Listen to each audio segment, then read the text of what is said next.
Hi friends, అందరూ ఉన్నారా? బాగున్నారా? ఈరోజు మీకు చెప్పబోయే వీడియో ఏంటంటే, మేము విలాస్ నుంచి అరుణాచలం బైక్ రైడ్ చేసుకుంటూ వెళ్ళాం కదా. ఆ బైక్ ఏంటి, అసలు దాని కెపాసిటీ ఏంటి అనేది మీకు ఈరోజు అయితే చెప్పడం జరుగుతుంది. అసలు బైక్ మీద మనం ట్రావెలింగ్ అంత దూరం వెళ్ళొచ్చా వెళ్ళకూడదా అని కూడా మీకు అది వీడియోలో వివరించడం జరుగుతుంది. కాబట్టి ఎవరన్నా ఇప్పటివరకు మన ఛానల్ సబ్స్క్రైబ్ చేసుకోకపోతే మాత్రం కంపల్సరీ సబ్స్క్రైబ్ చేసుకోండి. అలాగే బెల్ ఐకాన్ అయితే ఆల్లో పెట్టుకోండి, ఎందుకంటే నేను పెట్టే ప్రతి వీడియో కూడా మీకు నోటిఫికేషన్ ద్వారా వస్తుంది. అలాగే బైక్ జర్నీ అయితే ఎలా ఉంటుంది అనేది మీకు అయితే 2 వీడియోలు అయితే పెట్టాను, అవి చూడండి ఒకసారి. ఈ బైక్ ఏంటనేది మీకు అయితే వీడియోలో లాస్ట్ చెప్తాను, అప్పటి వరకు మాత్రం వీడియో చూడండి. అంటే మేము వెళ్ళింది అయితే 2 పర్సన్స్ అయితే వెళ్ళాము. 2 పర్సన్స్కి బైక్ అనేది కరెక్ట్ కాదనమాట. ఎందుకంటే చాలా ఇబ్బంది అయిపోయింది. బ్యాక్ సైడ్ కూర్చోనే వాళ్ళకైతే మాత్రం ఇంకా మామూలు నరకం కాదు. ఫ్రంట్ డ్రైవింగ్ చేసే వాళ్ళకి మాత్రం ఒక 50-100 కిలోమీటర్ల వరకు అయితే కొంచెం పర్వాలేదు, తర్వాత మాత్రం వాళ్ళకి కూడా ఇబ్బంది అనిపించేది. సో మేము ఏదో రకంగా వెళ్ళొచ్చేసాం, జాగ్రత్తగా తీసుకొస్తుంది ఈ బండికి ఇంత సామర్థ్యం ఉంటుందని అయితే నేను అనుకోలేదు. ఎందుకంటే నాన్ స్టాప్గా 736 కిలోమీటర్లు 1 డేలో మేమైతే రైడ్ చేసాం. బండి అయితే చాలా బాగుంది. అది సీటింగ్ కొంచెం మారిస్తే బాగుంటుందని అయితే నా ఒపీనియన్. అదేంటంటే కొంచెం హార్డ్ అయిపోయింది. ఒక 50 కిలోమీటర్స్ వెళ్ళేసరికి సీట్ అనేది హార్డ్ అయిపోయింది అనమాట. దాని గురించి అయితే మాత్రం చాలా ఇబ్బంది పడ్డాం. నేను బెడ్ సీటు అలాగే రైన్ కోట్ కూడా మడత పెట్టుకుని వేసుకుని కూర్చున్నామని. సీట్ కాకుండా 3 అంగుళాల హైట్ వేసుకున్నా సరే బ్యాక్ పెయిన్ కూడా వచ్చింది అనమాట. నేను చెప్పేది ఏంటంటే, లాంగ్ రైడ్ వెళ్ళినప్పుడు డబ్బుల గురించి ఆలోచించే వాళ్ళు అయితే ట్రైన్కి వెళ్ళిపోండి. ఆలోచించలేని వాళ్ళు అయితే 2 బైకులతో వెళ్ళండి. బైక్ రైడ్ అయితే సూపర్ ఉంటుంది. ఇప్పుడైతే మనం వేసుకెళ్ళిన బండి అయితే ఇదే. మా చుట్టాల అబ్బాయి కొనుక్కున్నాడు. మేము అసలు కారు మీద వెళ్ళాలి, కానీ బైక్ ఎలాగ ఉంది కదా, దీన్ని అసలు ఇది ఎలా ఉంటుందో ఏంటనేది చూద్దామనేసి అయితే బైక్ మీద ఇప్పటివరకు అంత లాంగ్ అయితే వెళ్ళలేదు. ఈ బండి వెళ్తుందని ఒక మెయిన్ అనుమానంతో అయితే వెళ్ళాం.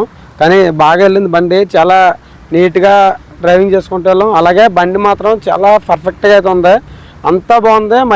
మైలేజ్ విషయంలో అయితే నెంబర్ 1 అనమాట బండి. దాంట్లో అయితే ఎటువంటి మైనస్లు అయితే ఏమి లేవు.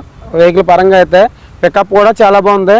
దీని సీసీ వచ్చేసి 125 సీసీ అయినా సరే ఆగకుండా మేము వన్ డేలో 736 కిలోమీటర్లు అయితే ట్రావెలింగ్ చేసుకుంటూ వెళ్ళాం. ఎక్కడ ఆపకుండానే బండి మధ్యలో టిఫిన్కి భోజనానికి ఆపింది తప్ప ఎక్కడ ఆపలేదు. అయితే మేము చేసిన పొరపాటు ఏంటంటే, అంత లాంగ్ ఒకే రోజు కొట్టడం అనేది కరెక్ట్ కాదు. 400 కిలోమీటర్లు తోలి ఆగి నెక్స్ట్ డే మళ్ళీ రిలీఫ్, నైట్ అంతా రిలీఫ్ తీసుకొని నెక్స్ట్ డే వెళ్తే సరిపోదు. మేమైతే ఆగకుండా వెళ్ళిపోయాం ఒకే మూమెంట్లో. దాని గురించి అయితే మాకు ఒక బ్యాడ్ డే వచ్చింది. ఏంటంటే సీట్ కంఫర్టబుల్ లేదనమాట. అంటే మేము అంత లాంగ్ వెళ్ళడం వల్ల అలా అనిపించిందో తెలీదు, లేదంటే ఇది సీట్ అంతే మాకైతే తెలీదు. కాబట్టి మేమైతే అంత దూరం వెళ్ళడం వల్ల బాగా ఇబ్బంది పడిపోయాం. ఇక్కడ టీవీఎస్ రైడర్ బండి ఉంటే మాత్రం సీటు ఎలాగ ఉంటుందా, లేదంటే మేము అంత దూరం వెళ్ళడం వల్ల అలా అయిపోయిందో నా కామెంట్ అయితే చేయండి. బండి విషయంలో అయితే చాలా నెంబర్ 1 అండి బండి. మైలేజ్ మాత్రం పక్కాగా మాకు 50 నుంచి 60 మధ్యలో అయితే వచ్చింది బండి మైలేజ్. అయితే బండి కొత్తగా తీసుకునే వాళ్ళకైతే మేము ఇదే చెప్పగలుగుతాం అనమాట. బండి మాత్రం నెంబర్ 1. అంత జర్నీ చేసినా సరే ఎక్కడ కూడా బండి అయితే మమ్మల్ని అయితే ఇబ్బంది పెట్టలేదు. అలాగే బండి తీసుకొని ఒక 4 నెలలు అవుతుంది అనమాట. ఈ బండి తీసుకొని కొత్త బండి ఎలా ఉంటుందో చూద్దామని అది కూడా ట్రైల్కి వెళ్ళాం. బండి అయితే నెంబర్ 1.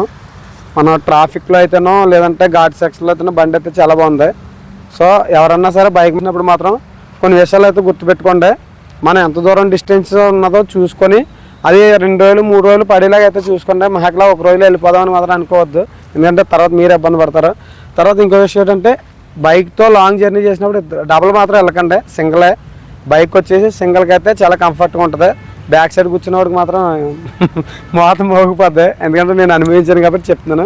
ఓకేనా ఫ్రెండ్స్, ఈ బండి గురించి చెప్పింది ఇదే. ఈ స్టోరీ చెప్పడం కోసమే వీడియో అయితే తీసాను. బండి మాత్రం ఆసమ్ ఉంది బండి, మాకైతే బాగా నచ్చింది. ఒకవేళ నెక్స్ట్ ప్లానింగ్ ఏమైనా ఉంటే మాత్రం కంపల్సరీ ఇటువంటి బండి కానీ, లేదంటే ఇందులో 150 సీసీ దింపితే ఇంకా మంచిది. 125 కాబట్టి కొంచెం ఆలోచిస్తారు చాలామంది. 150 అయితే ఇంకా సూపర్ ఉంటుంది. ఓకేనా? అలాగే మన వీడియో నచ్చినట్లయితే లైక్ చేయండి, షేర్ చేయండి, సబ్స్క్రైబ్ చేయండి.